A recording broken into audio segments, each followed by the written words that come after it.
গীতে অনুষ্ঠানটো জীপাল কৰি তুলিলে তেখেতলৈ কৃতজ্ঞতা জ্ঞাপন কৰিছোঁ।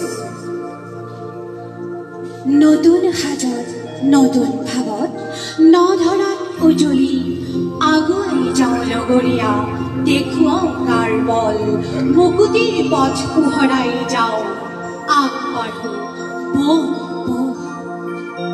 বিষ্ণুৰাভাই কাৰ কাৰণে ভবা নাছিল? সমাজৰ প্ৰতিজন ব্যক্তিৰ কাৰণে তেওঁ ভাবিছিলে। তেওঁ এখন নতুন সমাজ গঢ়াৰ কল্পনা কৰিছিল। এইবাৰ আমি আগবাঢ়িছো এটি সংবৰ্ধনা অনুষ্ঠানলৈ। আমি এনে এজন ব্যক্তিক সম্বৰ্ধনা জনাবলৈ বিচাৰিছো, যিজন ব্যক্তিয়ে কলাগুৰু বিষ্ণুপ্ৰসাদ ৰাভাদেৱৰ আধুনিকৈ কালজয়ী গীতক বাঙালী ভাষালৈ অনুবাদ কৰিছিল। আৰু তেখেত হৈছে শ্ৰদ্ধা শ্ৰীযুত মধুসূদন চান্যাল। আৰু তেখেতক আমি মঞ্চলৈ আহিবলৈ অনুৰোধ জনাইছোঁ।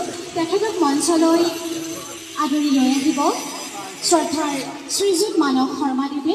আৰু তেখেতে